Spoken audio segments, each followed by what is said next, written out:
Here's something that definitely won't get the comment section going. Who needs a win more, Dan Lanning or Ryan Day?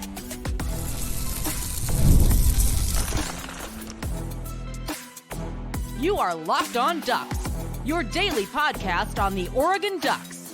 Part of the Locked On Podcast Network, your team every day.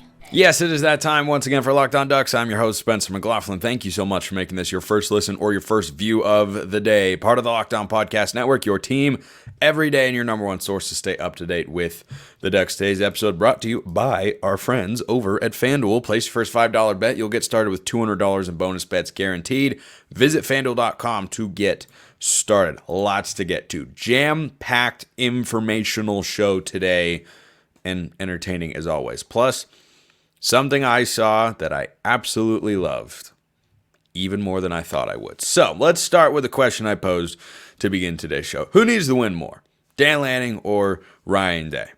I think you can argue this either direction. I do come down on the side of Dan Lanning, and here's why. Lanning is in his third season as a head coach.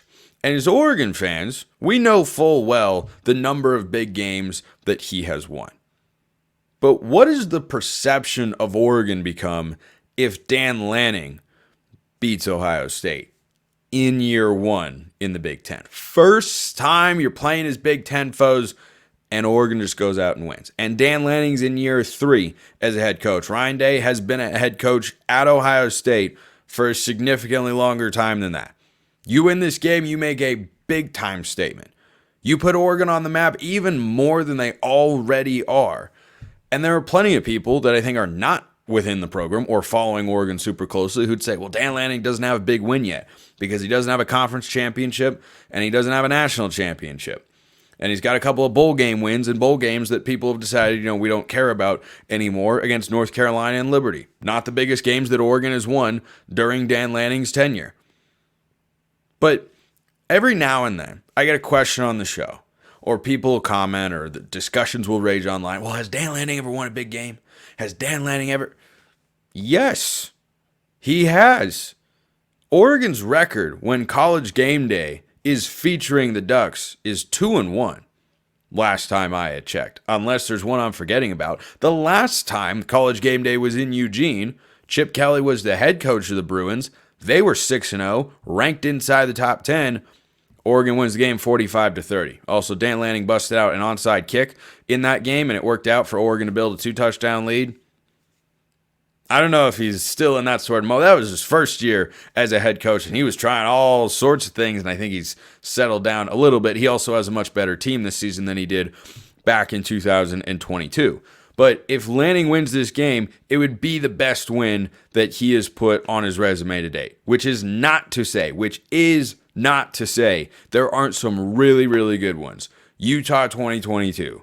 Utah a season ago blasting the Utes 35-6 on their home field. There have been plenty of games that are good wins. Lanning's never lost to an unranked opponent. I think the college football world is kind of showcasing everybody right now. There's some inherent value in that. That it turns out losing to an unranked team happens all the time. How about the Civil War last year? Oregon State was a top 20 team, 31-7. Not particularly close. USC wasn't a huge game because they weren't ranked necessarily. Still USC. So those are just a handful of games. You can go down the list and find some other ones. BYU in 2022, I think, was the first kind of marquee win of the Dan Lanning era. Cougars were ranked 20. No, I think Oregon was ranked like 24, 25 or so, and BYU was ranked in the teens, and Oregon blew them out in that particular game as well and jump-started the 2022 season. But if you beat Ohio State with all the stakes and College Game Day there, and it's a top 3 matchup, yeah, it'd be the biggest win of the Dan Lanning era. And it would signal to Oregon fans and to the rest of the country very clearly that in his third year as a head coach, he has a team more than capable of winning the national championship. And I might feel that way even if Oregon loses this football game. Last year, when Oregon went up to Seattle, lost the game by 3 points against Washington, my takeaway was that stunk. because Oregon lost to Washington again, and it was by 3 points, and just needed to make a field goal or kick a field goal here and there and all that sort of stuff, and it wasn't great. But my takeaway was not, well, Oregon's going to crater off of a cliff now. Well, Oregon isn't a good team. No, my takeaway was those are the 2 best teams in the Pac-12 last year. Whoever loses this game, I'm not punting on either one, barring a blowout, which I do not anticipate. I think both of these teams, I think Oregon being at home and Ohio State's roster being what it is, I don't see a blowout. Dan Lanning has lost 1 game at Autzen Stadium by 3 points to a very good Washington team at the time. You notice theme here if you're an Ohio State fan tuning into the show for the first time. But that's something Oregon and Ohio State have in common. The most bitter rival that is not in-state has gotten us 3 times in a row.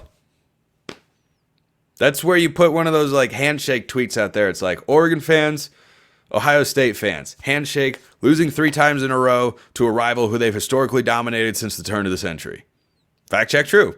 So this is going to be an awesome football game. This is the biggest game in the history of Autzen Stadium. I'd be pretty surprised if this isn't the biggest crowd in the history of Autzen Stadium. There are standing room only tickets that have been sold for quite some time now. I imagine it is hard if you have the good fortune of coming by a ticket for this game.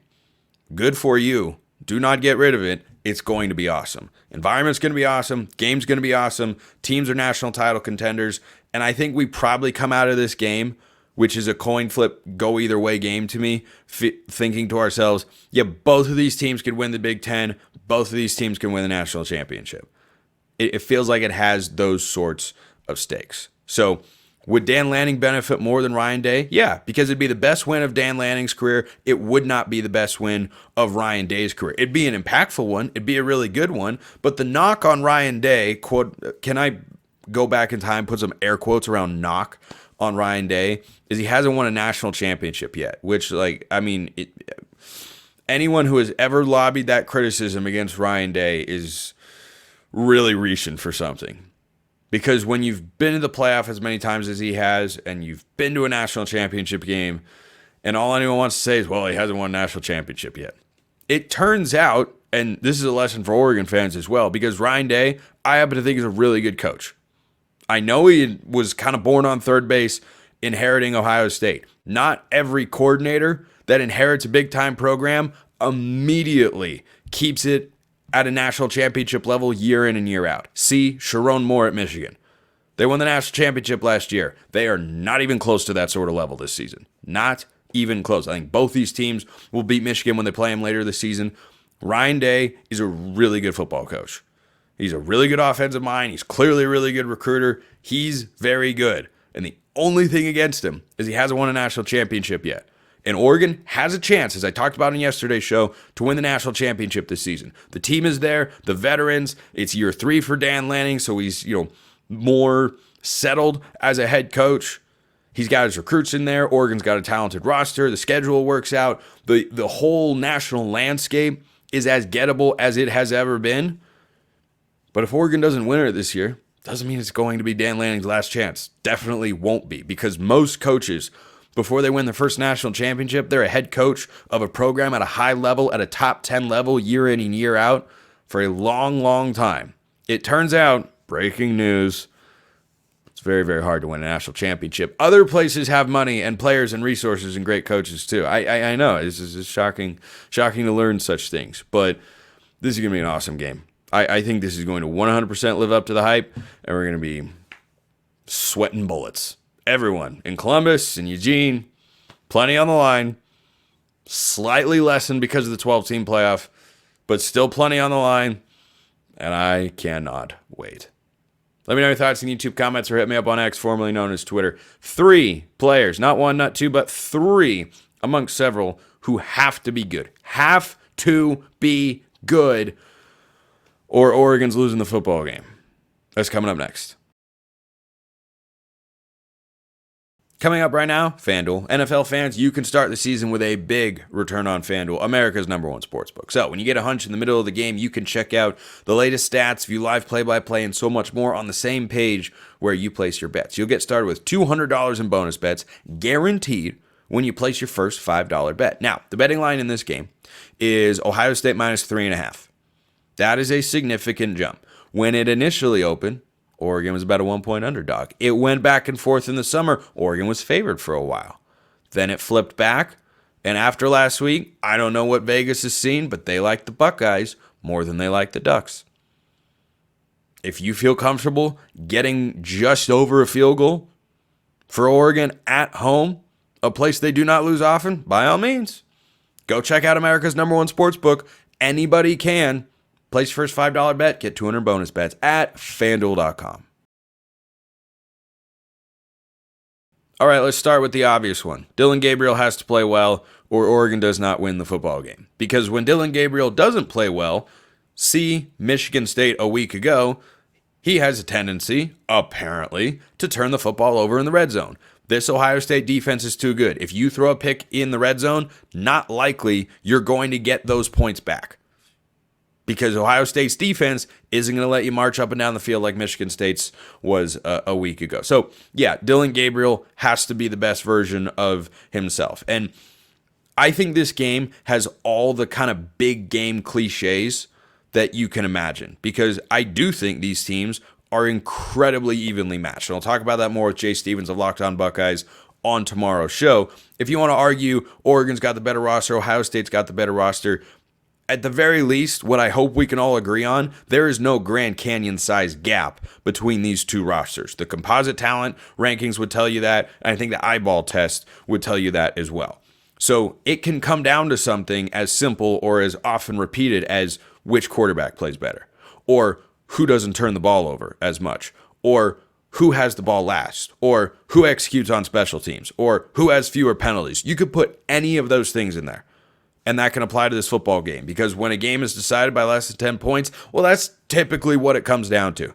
I think this ends up being a one-possession game. If it is a two-score game, it's one of those where a team is up 7, running out the clock, they kick a field goal, they're up by 10, and the other team can't go get a garbage time touchdown with, 90 seconds left or whatever. Like, I can see that happening. I think this will be a one-score game. But Dillon Gabriel's the first guy. Second guy, this is an or. Depending on where guys line up, I haven't done a snap-by-snap count of where everybody lines up for Ohio State's defensive line, which means I know basically nothing about the Buckeyes, of course. A Johnny Cornelius or Josh Connerly. One of these guys. If you watch last week's game against Iowa, which I saw a good chunk of, mostly in the second half, Ohio State's defense changed the tide completely. Iowa's defense was keeping the Buckeyes in check for a half. Why did Ohio State's offense get better in the second? They had better field position. Why? Ohio State was forcing turnovers. Why? Defensive line is disruptive. This is the best defensive line that Oregon has faced all season. I don't know that it's particularly close. The sack numbers, the rushing numbers, they've been really good in the last 3 games for the Ducks. Oregon State, UCLA, and Michigan State. But in this game against Ohio State, they have to be at their absolute best. And that starts with your NFL caliber offensive tackles. Either one on a given play could be the most singularly important player, because if you want this Oregon receiving core, which is great, to have an opportunity to get down the field, create explosives, Gabriel's got to have time to throw. And it's going to be a tall task against JTT and Jack Sawyer and the boys. So that's a player with an or, number 2. Number 3, Jeff Bossa. I've talked about Jeff Bossa a lot on this show. Why? Because he's a 4th-year starter. He is Oregon's captain on defense. He is the play caller. He is the leader. He is the guy that, if you ran a defense through a player, that Oregon's defense would run through. It's literally where the signals go from the sideline or the play calls now that they've got the communication in the headset. But everything Ohio State does starts with running the football. And if Oregon's defensive line plays well, there are still going to be opportunities or necessary plays for Jeff Bossa to make and the linebackers to keep the running game contained. Got to be solid. I don't think he needs to, go have 1.5 or 2 sacks or, have an interception or pass breakup. No, in the run game, Jeff Bossa's got to lead the charge, and they've got to be able to contain Quinshon Judkins and Travion Henderson as best they can. So those are the 3 Ducks that I think are most important. Couple of mailbag questions here and more coming up later on today's show. So make sure that you continue to send in your questions via YouTube comments, X, formerly known as Twitter, or you become a Locked On Ducks insider. you get priority access. You get all sorts of other perks as well. You can get a free 14-day trial. That link in the description below. This from Moody Man. What's up, Spencer? Question for the pod. Kind of a two-parter. Do you feel like Dillon Gabriel is almost focusing too much at times on Tez, who is Bo Nix's brother, by the way? I didn't know that. Especially on third downs. And what do you make on Stewart's production on offense?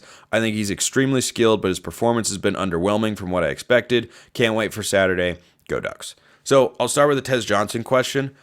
I do not feel like Dillon Gabriel is forcing the ball to Tez Johnson. Because in key situations like third down or fourth down, I don't feel like he looks at Tez and only Tez. If Tez has a matchup that he likes, anytime Will Stein gets Tez Johnson on the linebacker, there's nowhere else Dillon Gabriel should look. I don't care what linebacker, and Brock Heward and Jason Benetti were making this point on Friday night against Michigan State. I don't care what linebacker you put out there.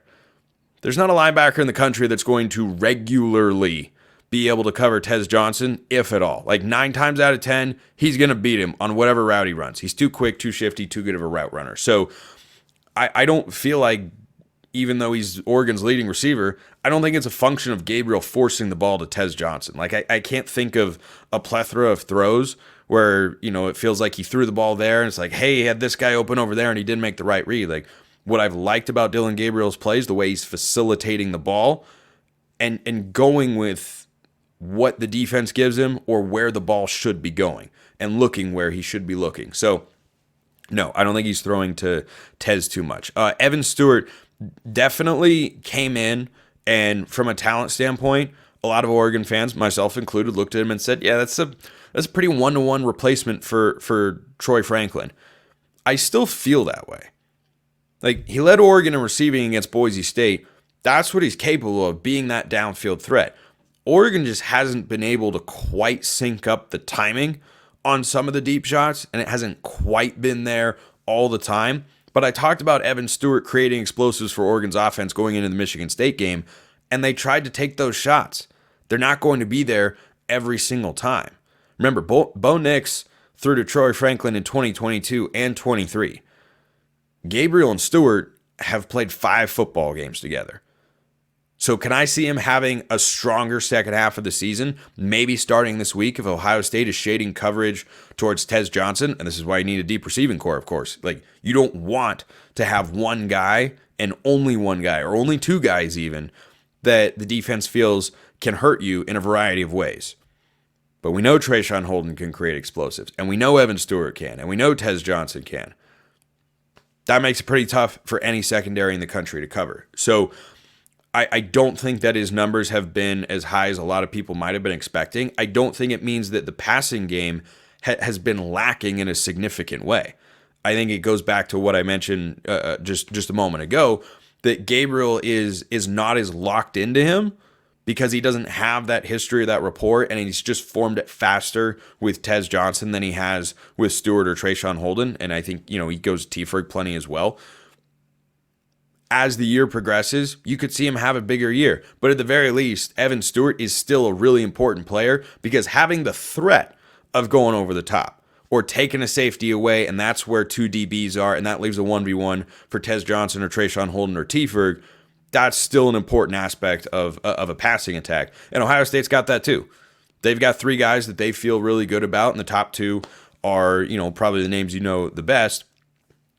Smith and Ibuka are both really, really good. Smith's one-handed catches, like, he is going to be crazy good, and he already is. It's hard to make an impact as a true freshman. Even as a wide receiver, he's certainly doing that.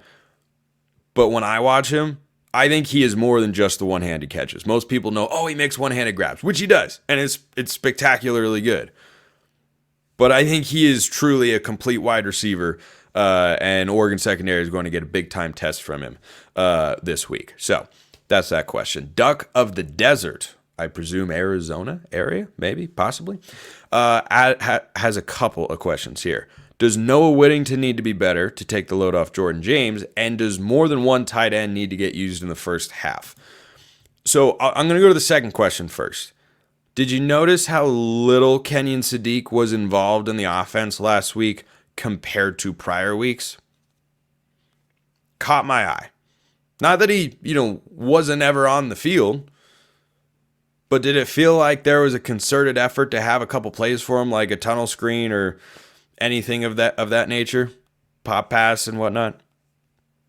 Wouldn't be surprised if Will.Sign bust that out against Ohio State. So that's the first point.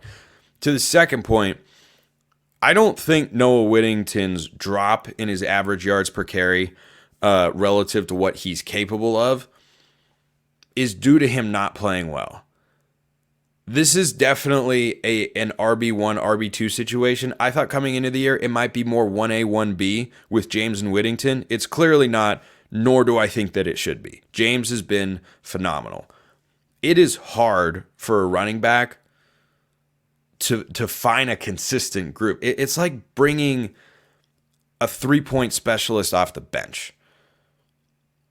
If he's not in the game early, it's hard for him to be in that sort of rhythm. And running backs, it's a hot hand situation. Not just your ability to run through tackles, but your ability to see the field, to read the hole, and understand where you're going to go, and also to have a variety of run concepts. How many different styles of run does Jordan James have in a game compared to Noah Whittington?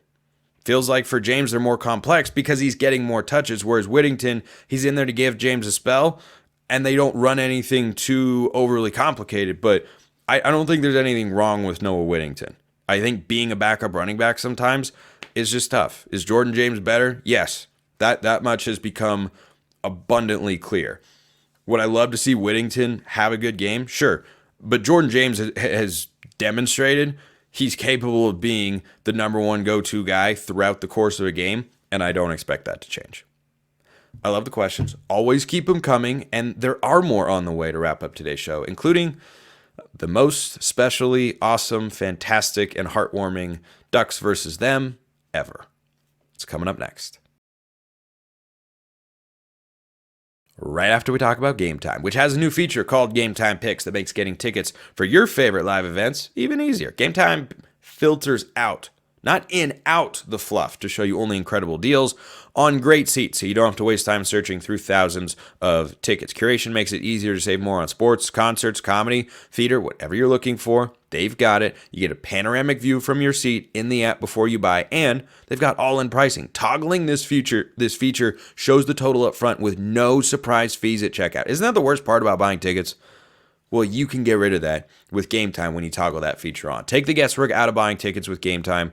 Download the Game Time app, create an account, use code LOCKEDONCollege for $20 off your first purchase. Terms apply. Again, create an account, redeem code LOCKEDONCOLLEGE. That's LOCKEDONCollege for $20 off. Download Game Time today. What time is it? Game time.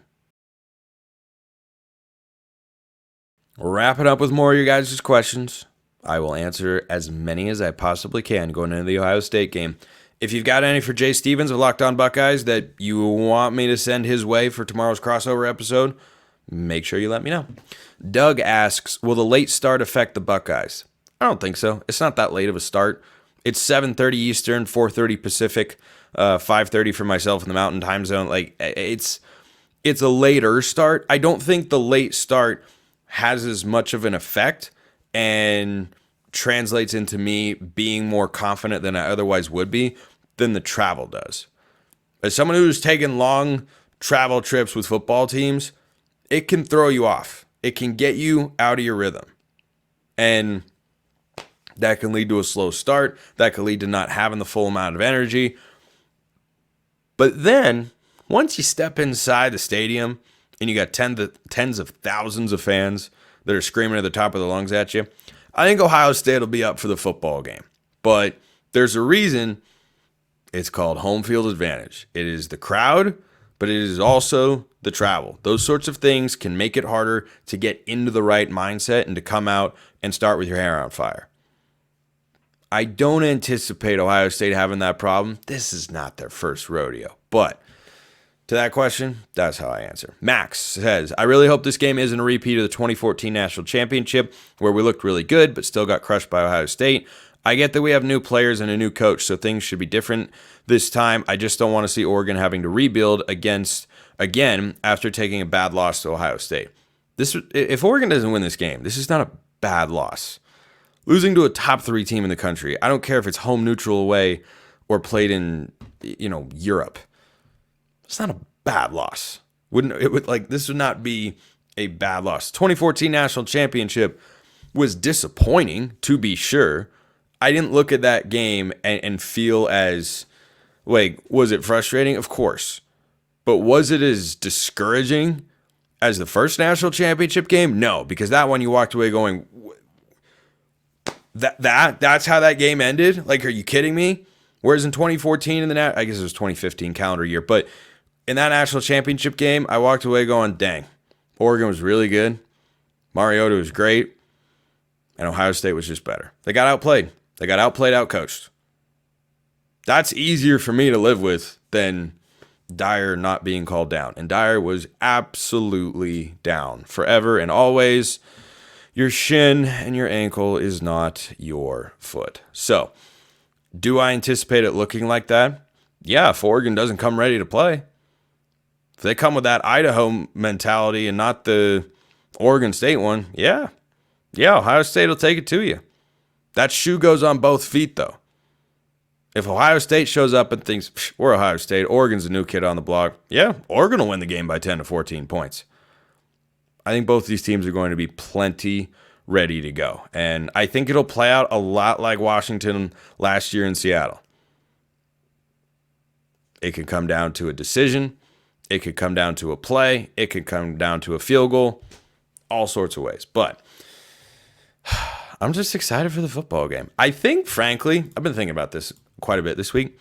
Part of the reason I'm more excited than nervous for this game is the 12-team playoff. Oregon's season is not on the line here. It is an opportunity to make a big-time statement to the conference and to the country and to yourselves and to Oregon fans that, hey, this team is for real. But if Oregon loses a football game, yeah, all they have to do, win the rest of their game. They don't need any help to get into the college football playoff, and they'll be favored in every single game they play. Doesn't mean they'll win them all. It means they'll be favored in them all, and that they should win every other game. But will it be a repeat of the 2014 national championship game? Comes down to trench play. Often does. Each of the last 3 times Oregon and Ohio State have played, the team that runs for more yards wins the football game. Not a coincidence. Trey _ 3RE. Is that like a second way to say Trey? I don't know. Question for the next podcast. Which Autzen do you think shows up on Saturday? 2017 versus Nebraska had too much red there, but if 2014 Michigan State Autzen shows up, I think a statement will be made. Look, I'm not going to the game. I know many of you are. And all I'll say is I have the utmost confidence in Oregon fans' ability to show up in big numbers and to be loud as they can possibly be and to probably set an attendance record at Autzen Stadium. The question I think he's getting at here is, what is the road presence going to be like? I don't have an answer to that. Ohio State fans, like a lot of Big Ten fan bases, travel incredibly well. There will be some scarlet and gray that you'll notice if you're at this game at Autzen Stadium on Saturday night. They will be there. They travel well. They are really, really rabid fans, and I'm here for it. I'm here for fan bases that care about their teams. And guess what? There were probably more Oregon. I don't remember the actual number of fans that were there, but I know there were some at the Horseshoe in 2021. And when Oregon won the football game, they went to go celebrate with their fans. And if Ohio State wins, they'll be able to do that as well. But I don't know. It's one of the things I'm legitimately curious to see. How many Ohio State fans show up, and what is that split like? But no matter what, the environment's going to be awesome. Absolutely awesome. Speaking of awesome, Scott Anderson's the man. I mean, what a hire by the Oregon Athletic Department, bringing him on ahead of last season to start creating Ducks versus them and the that team out west coming into the season. Like, just providing such great content for a way to provide people a way to connect more with Oregon athletics, football especially, but they do baseball and basketball stuff as well. The video they put out, if you haven't seen it, it's the longest Ducks versus them ever, and it's all about the Michigan State game, which is a secondary feature to what the game's uniforms were all about, which was the Stomp Out Cancer uniforms that Sophia Lanning and her kids helped to design. And first of all, it is a very emotional thing to watch. You have players in front of their team talking about the struggles they've gone through with family members battling cancer, and it affects a lot of people. And it was such a special, it was easily the most memorable Oregon uniform ever. They've had Stomp Out cancer before, but the tie with the Lanning family there made it even better. And the number of Oregon fans, and it just made it so... I'm trying to find the right words, but as you can tell, struggling.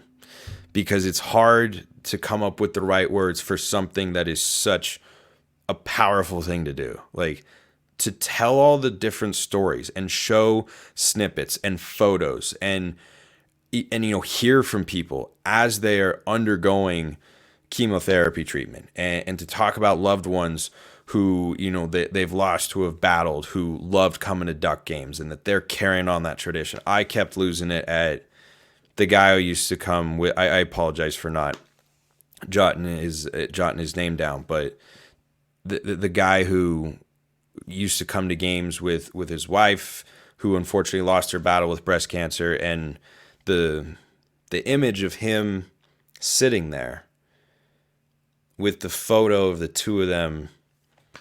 I love that. I thought it was awesome. Yeah,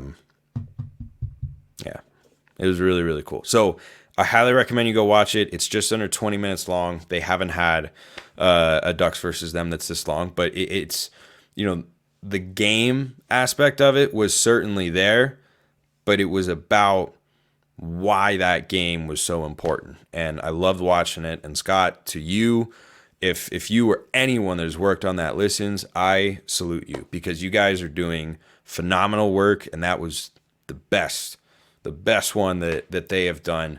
I hope you all take the time to go and watch it. It's a really, really awesome thing to just show why, for many reasons, we all love Oregon football. And it just the way that you bring people together and create community and connections like that, there's nothing like it. There's absolutely nothing like it. So make sure you go check it out. Appreciate everyone listening. I'll see you next time. Have a wonderful rest of your day, and go Ducks.